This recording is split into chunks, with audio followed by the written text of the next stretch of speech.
A gente entende que os estudos de vacina ocorrem, como muito bem apresentada pela representante da Sociedade Brasileira de Imunizações, em vacinas estudadas em anos, muitas vezes até décadas. E a gente entende que apenas analisando ao longo do tempo, em vida real, múltiplos aspectos, como pacientes das diversas comorbidades, que não foi o caso desse estudo da Pfizer, ela teve menos de 2% dos pacientes com obesidade ou doença neurológica, ou cardiopatia congênita, ou imunossupressão com HIV e pacientes com câncer, representados em sua amostra. A maior parte, sim, eram pacientes que tinham doenças cardiovasculares e não representava o que a gente viu que era o maior componente de crianças com maior letalidade por Covid em relação à letalidade. Então, esse estudo não demonstrou eficácia no grupo que mais se poderia beneficiar, que são os de comorbidades. Seria necessário ampliar o N de amostra e o tempo observado, e não tão somente analisar esse pequeno grupo de 1.500 vacinados com 700 placebo. É importante também frisar que a análise de desfecho, que eles consideraram duro, importante, foi simplesmente a ausência de evidência de infecção nos 7 dias posteriores à segunda dose, o que parece ser um pouco limitado, porque a gente entende que um indivíduo pode acometer-se com Covid durante até 1 mês ou 2 meses, então esse tempo de análise para analisar a eficácia de 7 dias parece risível. Em relação à taxa de infecção nesses dois grupos, é como eu estou dizendo, analisaria apenas meramente 7 dias, obviamente traz um sucesso de eficácia muito maior para o grupo que foi vacinado em relação ao placebo. Mas a gente entende que estudos de vida real deveriam considerar essa variabilidade de cepas de variantes de preocupação com esse escape vacinal. Ora, a nossa representante da Sociedade Brasileira de Imunologia acabou de demonstrar um gráfico em que há surtos escolares entre 5 e 11 anos nas crianças nos Estados Unidos. E veja bem, desde maio, as crianças de 12 a 17 anos já são vacinadas, os adultos desde janeiro, e agora crianças de 5 a 11 anos desde novembro. O que cabe aqui perguntar? Onde está a eficácia de vida real em impedir esses surtos? Como nós vamos ver mais na frente, analisando-se populações extensamente vacinadas, como Gibraltar, com 100% de população vacinada, Portugal, com mais de 85%, a gente vê aí o contexto do CDC alertando para não adentrar cruzeiros, independente do seu status vacinal, porque isso não impediu a evolução de surtos. Em relação à análise de risco-benefício absoluto, aqui cabe outra crítica. Análises de estudos de vacina que tão somente analisam redução de risco absoluto, eles não vão analisar totalmente os riscos dos pacientes, tanto quanto também a análise de risco relativo. O que a Pfizer e a BioNTech, a Pfizer e a Moderna avaliaram foram muitas das vezes uma análise de risco relativo, e isso não compreende o que a gente entende de ganho de vida real. Mas quando a gente analisa o benefício de risco e absoluto de risco, a gente vê que em diversos cenários, para prevenir uma morte por Covid, 1 milhão de crianças devem ser vacinadas em vários cenários, a depender da eficácia da vacina e também do nível de transmissibilidade e taxa de hospitalização. Mas o que a gente depende é que no grupo de crianças de mais ou menos...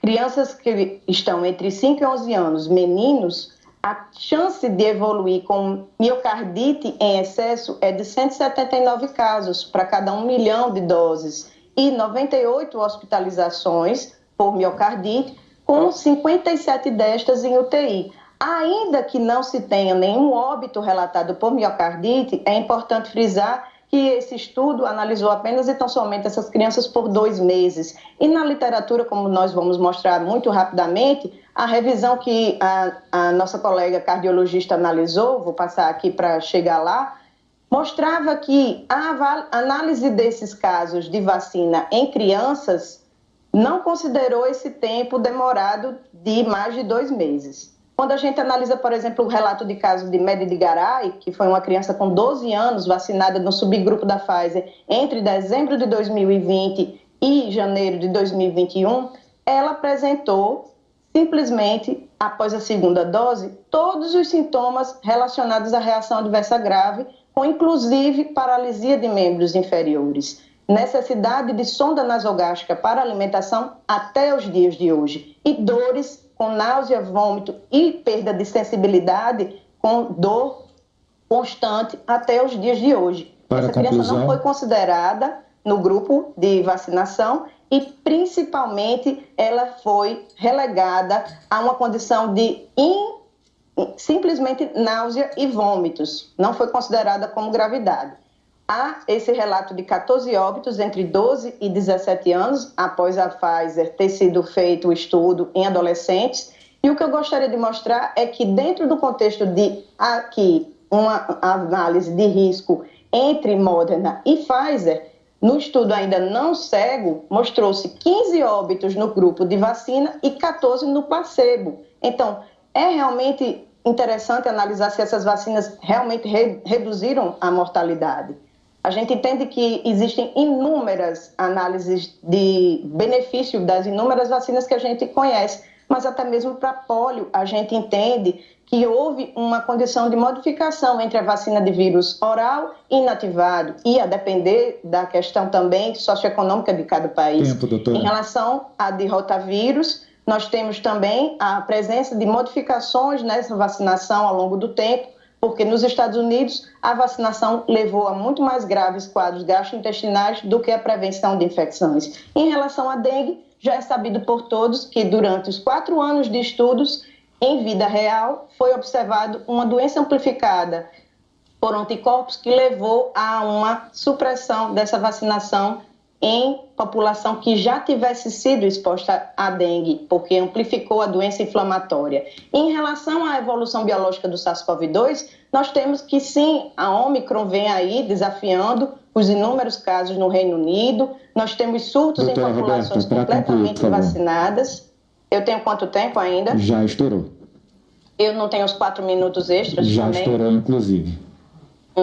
Bom, o que eu gostaria de completar era apenas que a infecção, ela traz sim uma miocardite, mas eu gostaria de relembrar aos colegas que o estudo da Nature foi recentemente retratado e quando analisados os pacientes menos de 40 anos, foi visto um maior risco, sim, entre os que estavam vacinados em relação aos que tiveram Covid. É importante ressaltar isso porque a própria Noruega estipula, e isso já foi alvo de comentário nosso em 21 de dezembro, uma vacinação infantil com um maior tempo de intervalo entre 8 e 12 semanas e com relação apenas ao subgrupo de doença crônica.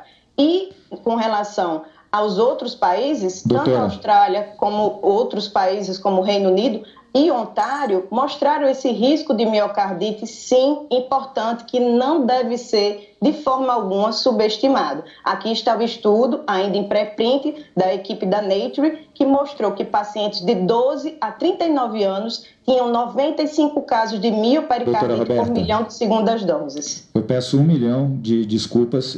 Nós disponibilizaremos o material, o restante do material da senhora para verificação, mas é porque, infelizmente, eu não posso deixar passar desse tempo determinado, senão...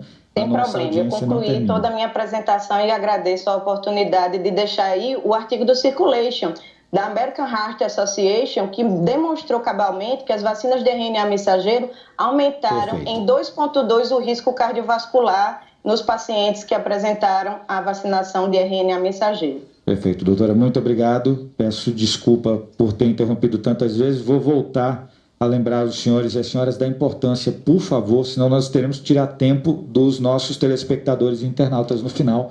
Acho que eles realmente são os que mais precisam participar hoje com a gente, receber essas informações que os senhores têm, tirar as dúvidas com as senhoras e com os senhores. Concordam comigo? Sim. Prosseguindo, passamos a palavra, então, aos representantes da Sociedade Brasileira de Infectologia, José Davi